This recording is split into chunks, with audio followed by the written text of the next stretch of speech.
जय हिंद सभी को। आज हम फिर से साइंस की सीरीज को कंटिन्यू करते हुए प्लांट्स टिश्यू के बारे में पढ़ने वाले हैं। पूरे प्लांट्स टिश्यू के टाइप्स को समझेंगे, उसके इम्पोर्टेंस को समझेंगे और उसकी फंक्शंस को समझेंगे। तो आइए शुरू करते हैं। तो ग्रुप ऑफ सेल्स को टिश्यू कहते हैं हम। अब चाहे वो प्लांट्स का टिश्यू हो या फिर एनिमल्स का टिश्यू हो, ठीक है। टिश्यू की स्टडी को हम क्या कहते हैं? हिस्टोलॉजी कहते हैं, ठीक है। हिस्टोलॉजी कह लीजिए आप या हिस्टोलॉजी कह लीजिए। तो study of tissue is known as histology. तो एक छोटा सा ये समझ लीजिए कि एक बेसिक स्ट्रक्चरल यूनिट होता है सेल, उसके बहुत सारे ग्रुप्स अगर मिल जाते हैं तो वो बनते हैं टिश्यू। और बहुत सारे टिश्यूज को मिला के क्या बनाया जाता है? एक ऑर्गन, ठीक है। और उस पूरी ऑर्गन को मिला के बनाया जाता है एक बॉडी, ठीक है। अब हम आते हैं प्लांट टिश्यू के बारे में। तो ब्रॉडली प्लांट टिश्यू दो टाइप्स में डिवाइड किए गए हैं। एक है मेरिस्टेमेटिक टिश्यू, दूसरा है परमानेंट टिश्यू। मेरिस्टेमेटिक टिश्यू क्या होते हैं? इनमें रीजनरेशन, इनमें ग्रोथ की पावर ज़्यादा होती है, ठीक है। यानी कि ये डिवीजन आसानी से जल्दी कर पाते हैं। तो क्योंकि कोई सेल जितनी जल्दी डिवाइड कर पाएगा उतनी ही जल्दी ग्रो कर पाएगा। परमानेंट टिश्यू उतनी जल्दी डिवाइड या ग्रो नहीं कर पाते, ठीक है। इसीलिए ये बेसिकली सपोर्ट प्रोवाइड कराते हैं प्लांट को, ओके। अब मेरिस्टेमेटिक टिश्यू तीन तरीके के होते हैं बेसिकली। एपिकल, एपिकल का मतलब है टिप पे पाए जाने वाले। लेटरल, लेटरल का मतलब है जो चौड़ाई को बढ़ाने के लिए रिस्पॉन्सिबल होते हैं प्लांट्स के। और इंटर कैलरी का मतलब है कि नोड्स पे, इंटर नोड्स पे पाए जाने वाले सेल्स।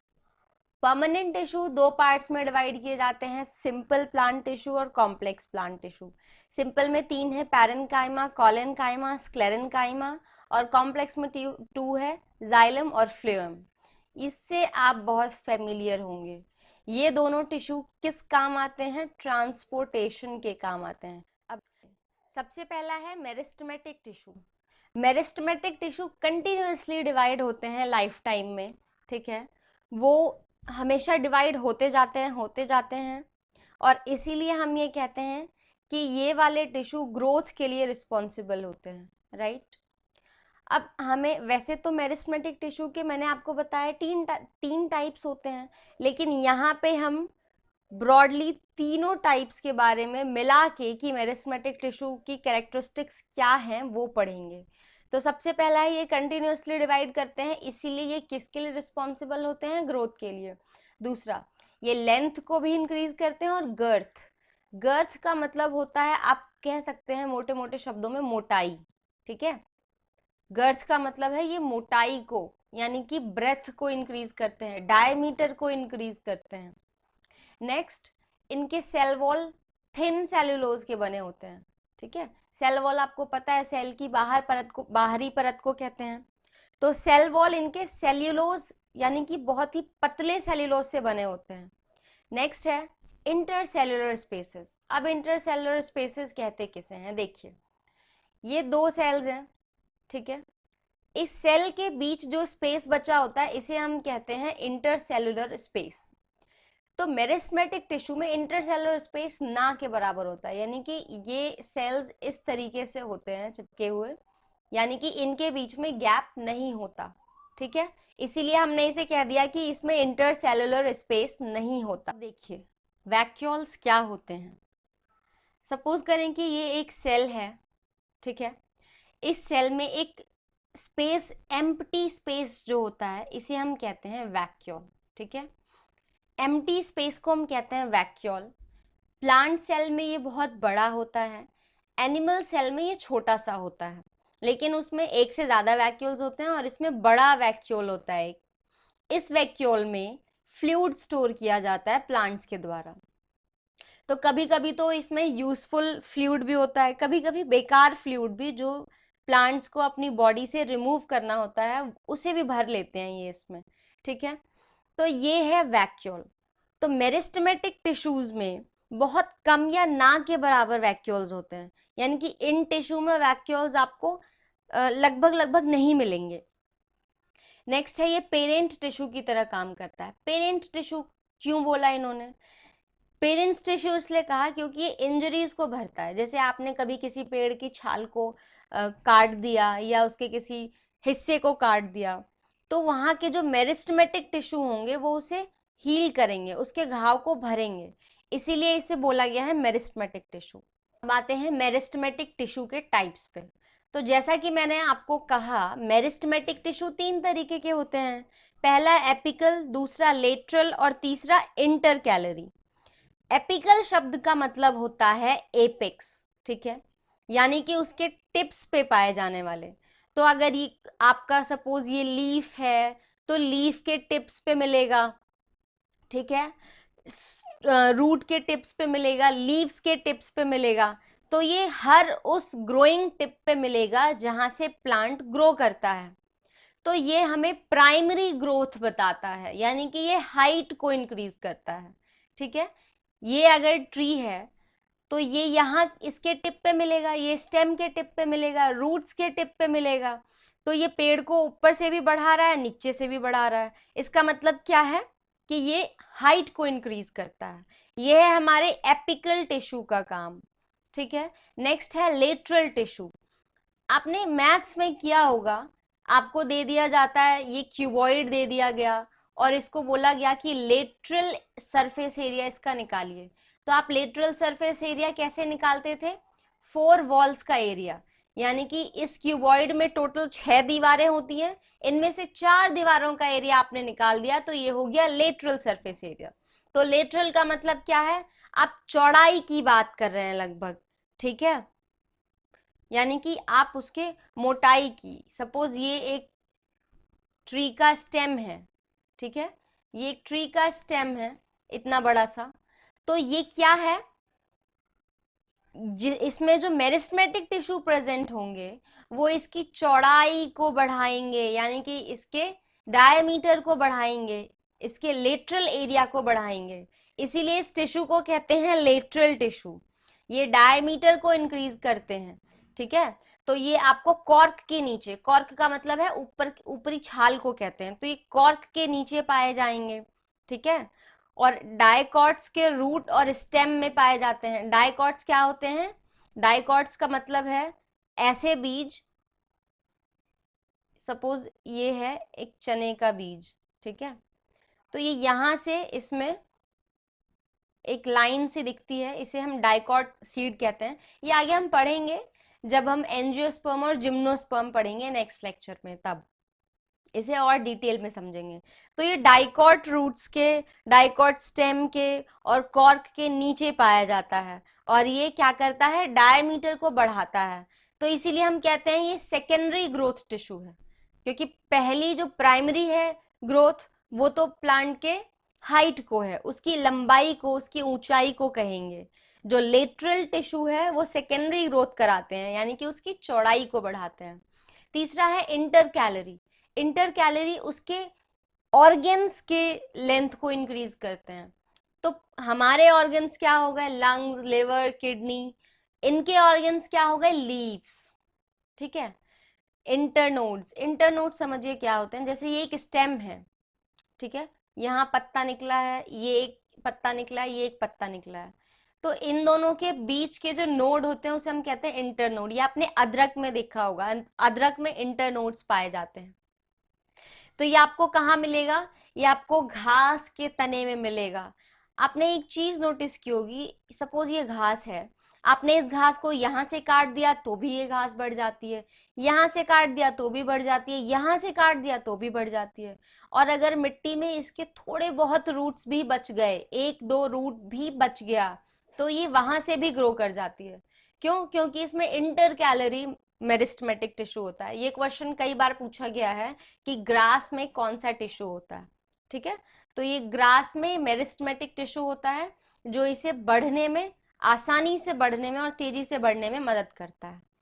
नेक्स्ट आते हैं परमानेंट टिश्यू पे। परमानेंट टिश्यू का भी हम ओवरऑल कैरेक्टरिस्टिक्स देख लेंगे, उसके बाद हम इनके टाइप्स पे जाएंगे। तो परमानेंट टिश्यू जो होते हैं वो मैच्योर सेल होते हैं, ठीक है। इनमें डिवीजन कम होता है, ठीक है। इनमें जो डिवीजन है वो as compared to meristematic tissue less होता है, यानी कि कम होता है।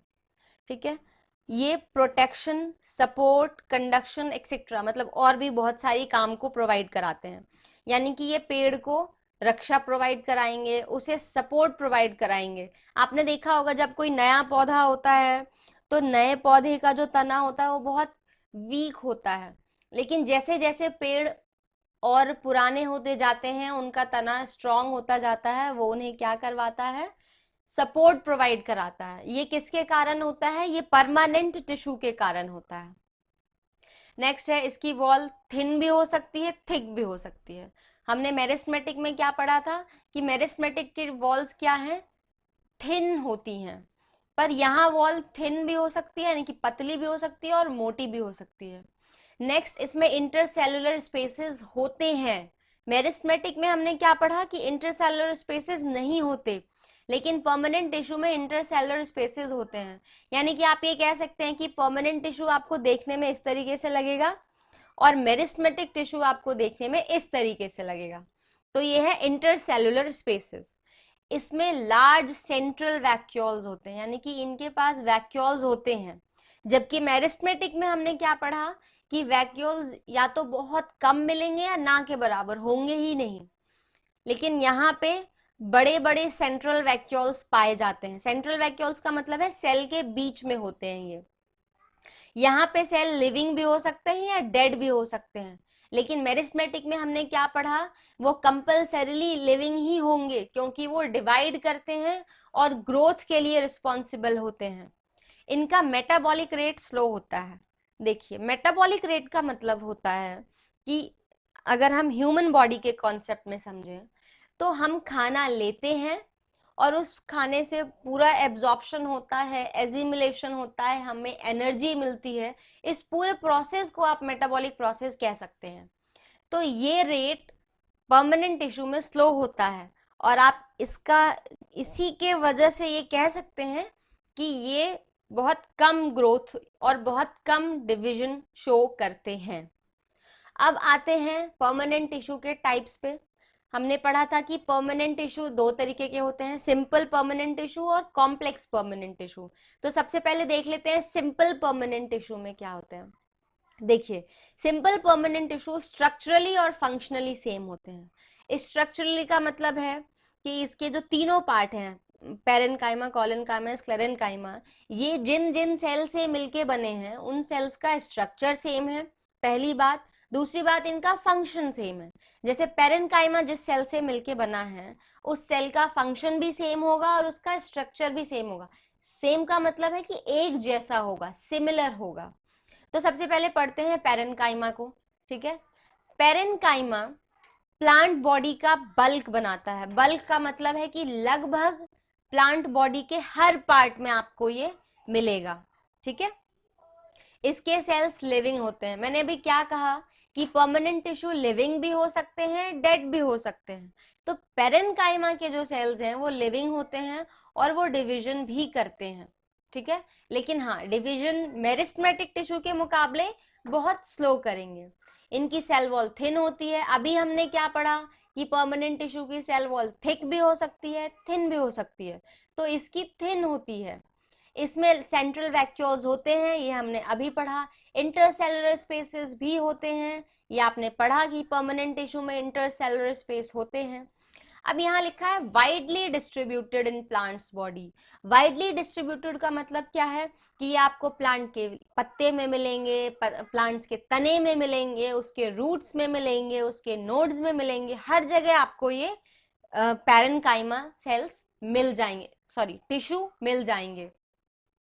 ये पैकिंग टिश्यू की तरह काम करते हैं। पैकिंग टिश्यू का मतलब क्या है कि जैसे ये दो सेल्स हैं तो इन दो सेल्स के बीच में ये आके यहाँ पे भर जाते हैं। तो अब आपने नोटिस किया होगा, मान लेते हैं कि ये एक बॉक्स है, इस बॉक्स में दो चीजें आपने ऐसे रख दी, तो अब जब आप इस डब्बे को उठाएंगे तो ये दोनों चीजें आपस में टकराएंगी और हिलेंगी, तो ये टूट भी सकती हैं। पैरेन्काइमा सेल्स का काम क्या है कि ये इन दोनों सेल्स के बीच के जगह को भर देते हैं। तो अब उसी डब्बे में आप बीच में कोई कपड़ा या कोई फोम कुछ रख दीजिए, तो वो सेल्स मतलब वो चीजें आपस में हिलेंगी नहीं, और हिलेंगी नहीं, टकराएंगी नहीं, तो टूटेंगी नहीं। तो हम ये कह सकते हैं कि ये पैकिंग टिश्यू की तरह काम करते हैं, ये फर्मनेस प्रोवाइड कराते हैं, यानी कि सख्त बनाते हैं, ये उन्हें रिजिडनेस प्रोवाइड कराते हैं। ये गैसियस एक्सचेंज में भी मदद करते हैं, और ये वेस्ट प्रोडक्ट भी स्टोर करते हैं। तो अब जाहिर सी बात है, मैंने आपको क्या बताया कि वैक्यूल्स क्या करते हैं, फ्लूइड स्टोर करते हैं। कभी कभी ये काम के फ्लूइड स्टोर करते हैं, वैसे तो ज्यादातर ये काम के फ्लूइड स्टोर करते हैं। कभी कभी ये वेस्ट प्रोडक्ट भी स्टोर कर लेते हैं, और जब इन्हें मौका मिलता है तो ये बॉडी से बाहर निकाल देते हैं उसे। तो इसीलिए पैरेन्काइमा सेल्स क्या है, वेस्ट प्रोडक्ट को भी स्टोर कर लेते हैं। अब वेस्ट प्रोडक्ट क्या होता है प्लांट का, देखिए टेनिन तो शायद आपने ना देखा हो, पर गम सबने देखा होगा। तो आपने कभी आम का या कभी बेल का पेड़ देखा हो, तो उसमें वो येलो येलो फ्लूइड निकलता है जो बहुत गाढ़ा होता है और चिपचिपा होता है। वो एक्चुअली क्या है, प्लांट का वेस्ट प्रोडक्ट है। ठीक है, अब देखिए, अगर ये पैरेन्काइमा सेल्स क्लोरोप्लास्ट में पाए जाते हैं तो इसे हम क्लोरेन्काइमा कहेंगे, और अगर ये बायोन्सी प्रोवाइड कराते हैं तो हम इसे एरेन्काइमा कहेंगे। क्लोरोप्लास्ट का मतलब तो आप समझ गए, क्लोरोप्लास्ट ग्रीन कलर पिगमेंट होता है, तो अगर उसमें पैरेन्काइमा है तो इसे क्लोरेन्काइमा कहेंगे। एरेन्काइमा का मतलब क्या है, जो बायोन्सी प्रोवाइड करा है। बायोन्सी का मतलब क्या है, सपोज ये वाटर है, हालांकि बायोन्सी एयर में भी लगती है, हम वाटर का एग्जांपल ले लेते हैं। ये वाटर है, ठीक है। अब वाटर में कोई चीज यहाँ पे तैरती है, तो उसके तैरने का कारण क्या होता है, यहां से बायोन्सी फोर्स लग रही है, और वो बायोन्सी फोर्स ज्यादा है, ठीक है, तो इसलिए वो तैर रही है। आपने कभी देखा हो बाल्टी में खाली मग्गे को डुबा के देखिए, तो आपको जब तक उसमें पानी ना भर जाए उस मग्गे में, ऐसा लगेगा कि नीचे से पानी धक्का दे रहा है। ठीक है, या आप कभी किसी नदी में आप उतरे हो और नदी में चलने की कोशिश की हो, तो आपको ऐसा लगेगा कि पानी आपको धकेल रहा है। तो एक्चुअली जो ऊपर की तरफ पानी धकेलता है उसे हम कहते हैं बायोन्सी। और ये बायोन्सी फोर्स बहुत जरूरी होता है किसके लिए, एक्वाटिक प्लांट्स के लिए, जो तैरते हैं यहां से वहां। ठीक है, तो इसे हम कहते हैं बायोन्सी। तो अगर ये बायोन्सी प्रोवाइड करा रहा है पैरेन्काइमा टिश्यू, तो इसे हम एरेन्काइमा कहेंगे। ठीक है, और जेरोफाइट्स में ये वाटर स्टोर करते हैं। अब समझिए जेरोफाइट्स क्या है। जेरोफाइट्स बहुत आसान है, डेजर्ट में उगने वाले पौधे जिसमें पत्तियां उनके स्पाइक्स में कन्वर्ट हो जाते हैं, यानी कि ये कैक्टस है, तो कैक्टस की जो पत्तियां हैं ये किस चीज में कन्वर्ट हो जाती हैं, कांटे में। ठीक है, ये हम पढ़ेंगे जब एडेप्टेशन पढ़ेंगे। तो कांटे में कन्वर्ट हो जाती हैं, तो वो प्लांट्स जो बहुत ही एकदम वाटर स्टोरेज की कंडीशन में होते हैं उन्हें हम जेरोफाइट्स कहते हैं। और ये जेरोफाइट्स में वाटर स्टोर करने का काम करते हैं। कहाँ स्टोर होते हैं वाटर, इनके स्टेम में। ये फ्लैशी होता है, अगर आपने कभी एलोवेरा को काटा हो तो उसमें से बहुत सारा पानी निकलता है। ठीक है, तो जेरोफाइट्स में पैरेन्काइमा टिश्यू का काम क्या होता है, पानी को स्टोर करना। नेक्स्ट आते हैं कॉलेनकाइमा पे। कॉलेनकाइमा के सेल्स भी लिविंग होते हैं, ध्यान रहे इनके जो डिफरेंसेस हैं उसके टर्म्स में अगर आप याद करेंगे तो आपको ये आसानी से याद होगा। जैसे हमने पैरेन्काइमा पढ़ा, जैसे हमने इससे पहले परमानेंट टिश्यू पढ़ा, तो परमानेंट टिश्यू में हमने पढ़ा कि इनके सेल्स लिविंग भी हो सकते हैं, डेड भी हो सकते हैं। तो उसी वक्त दिमाग में लेके आइए कि हमने मेरिस्टेमेटिक में क्या पढ़ा था। तो जब आप मेरिस्टेमेटिक को और परमानेंट टिश्यू को पढ़ रहे हैं तो उन दोनों को कंपेयर करके पढ़ते हुए चलिए, तो आपको आसानी से याद होगा। इसी तरीके से जब आप पैरेन्काइमा, कॉलेनकाइमा और स्क्लेरेन्काइमा पढ़ेंगे तो इन तीनों को आपस में कंपेयर करके चलिए। तो पैरेन्काइमा के सेल्स भी लिविंग होते हैं, कॉलेनकाइमा के सेल्स भी लिविंग होते हैं। कॉलेनकाइमा में पैरेन्काइमा के बहुत सारे फीचर्स होते हैं। ठीक है, यानी कि ये भी पानी स्टोर कर लेते हैं, ये भी प्लांट्स में वाइडली डिस्ट्रीब्यूटेड होते हैं, यानी कि लीफ में मिल जाएगा, स्टेम में मिल जाएगा। ठीक है, इसमें इंटरसेलुलर स्पेसेस जनरली एब्सेंट होते हैं। जनरली का मतलब क्या है कि ज्यादातर तो एब्सेंट होते हैं, किसी किसी केस में प्रेजेंट हो भी सकते हैं। ठीक है, तो अभी हमने इसको कंपेयर करके पढ़ा कि अच्छा, हमने तो पढ़ा था कि पैरेन्काइमा में बहुत सारा इंटरसेलुलर स्पेस होता है, पर कॉलेनकाइमा में जनरली ये नहीं होता। नेक्स्ट आते हैं, बहुत ही इंपॉर्टेंट इसका पॉइंट है, ये है मैकेनिकल टिश्यू। इसे आप मैकेनिकल टिश्यू भी कह सकते हैं क्योंकि ये मैकेनिकल सपोर्ट प्रोवाइड कराता है। मैकेनिकल सपोर्ट का मतलब है कि ये बाहर से एक सपोर्ट प्रोवाइड कराता है जिससे कि पौधा आसानी से खड़ा रहे, और आंधी आए तो थोड़ा झुक भी जाए, थोड़ा इधर उधर भी मूव कर ले, लेकिन टूटे ना। तो ये मैकेनिकल सपोर्ट प्रोवाइड कराता है। दूसरा इलास्टिसिटी प्रोवाइड कराता है। इलास्टिसिटी का मतलब क्या है, आपने रबर बैंड को देखा होगा, रबर बैंड को आपने थोड़ा सा खींच दिया तो वो आप वापस से अपने शेप में आ जाता है थोड़े बहुत चेंजेस के साथ।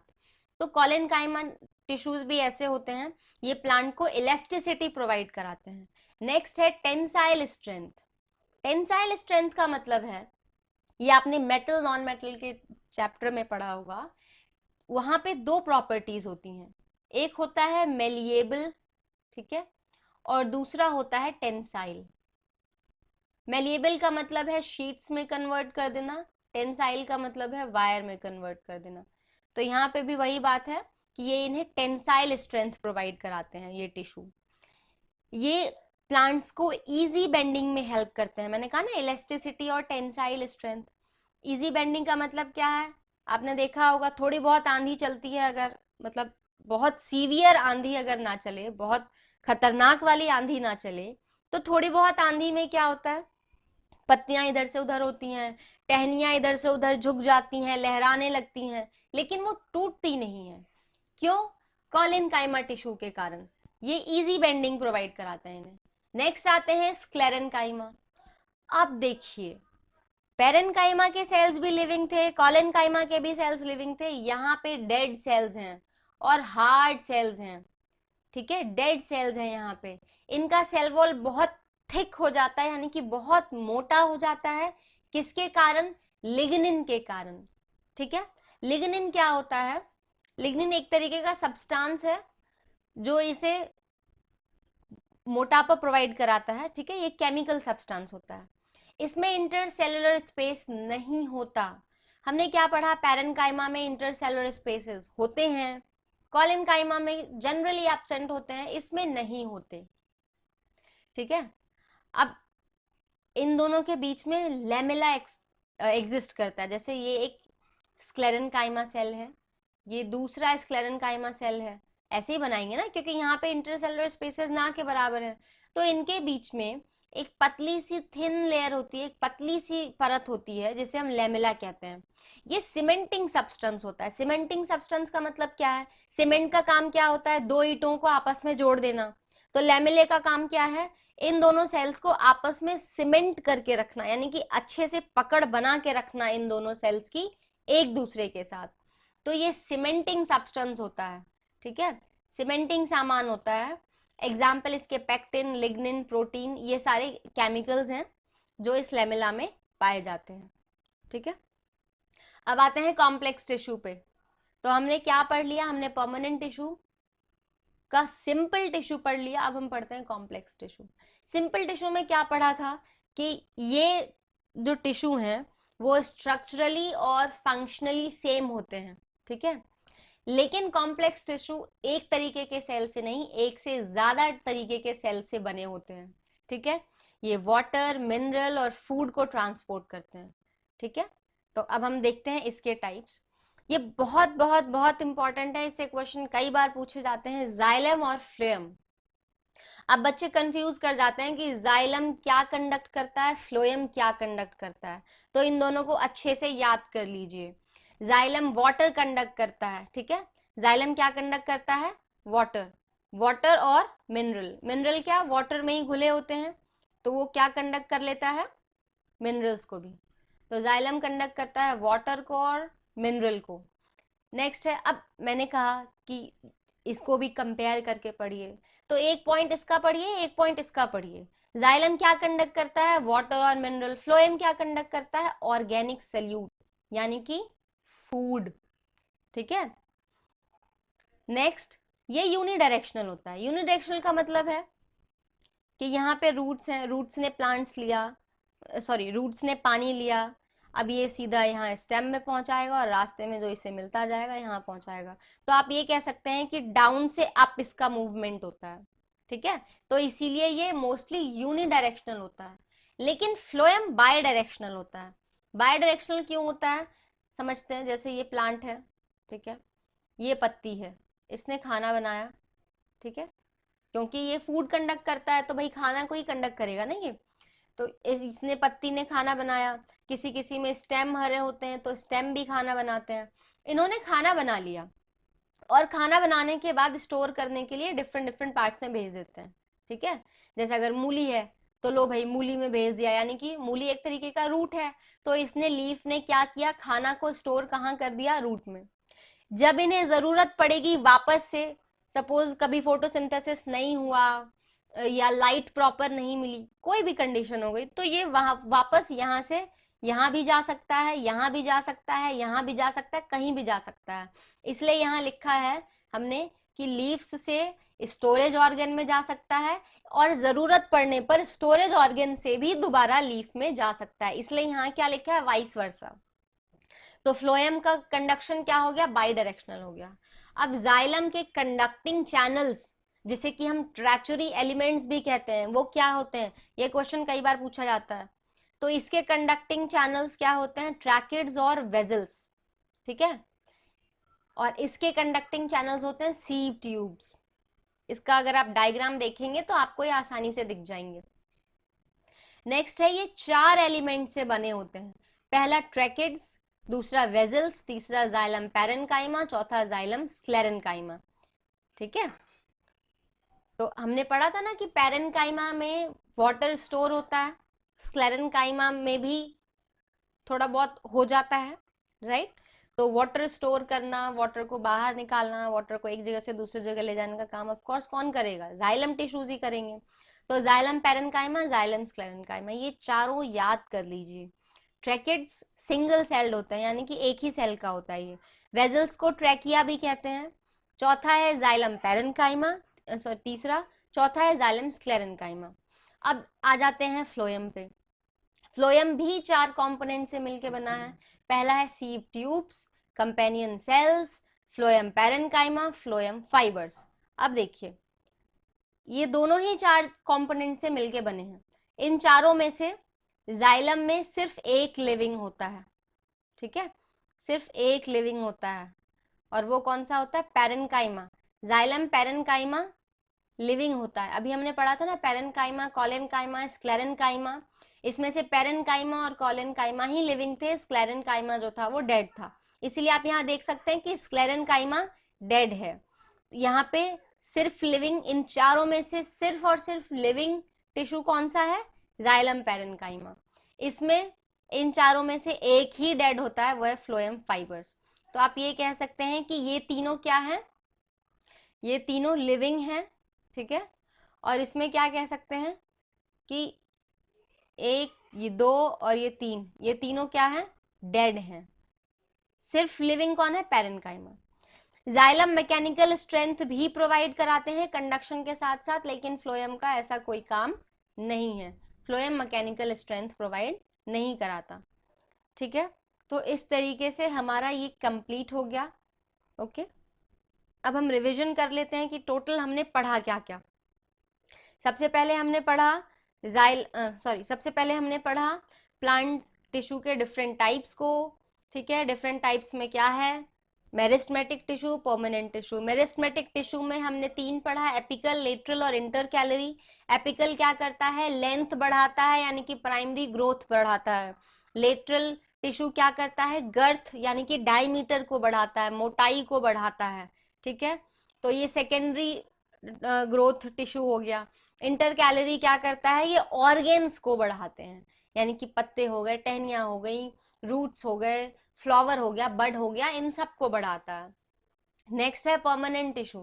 परमानेंट टिश्यू में 2 पढ़ा हमने, सिंपल और कॉम्प्लेक्स। सिंपल में पैरेनकाइमा, कॉलेनकाइमा, स्क्लेरेनकाइमा, इन तीनों का हमने डिफरेंस डिफरेंस देख देख के इनको पढ़ा और याद किया। कॉम्प्लेक्स में जाइलम और फ्लोएम, ये दोनों ट्रांसपोर्टेशन में काम आते हैं। जाइलम वाटर और मिनरल्स को ट्रांसपोर्ट करता है, फ्लोएम फूड को करता है। आपको अगर याद इसलिए ना हो रहा हो तो ऐसे याद कर लीजिए, फ्लोएम फ से शुरू होता है और फ से ही फूड शुरू होता है, ठीक है। तो अगर फ्लोएम फूड कर रहा है तो जाहिर सी बात है जाइलम क्या करेगा, जाइलम वाटर को करेगा। तो नेक्स्ट वीडियो में हम प्लांट्स के ही दूसरे पार्ट्स को देखेंगे, ठीक है, प्लांट्स के क्लासिफिकेशन को देखेंगे। तो देखने के लिए बहुत बहुत धन्यवाद।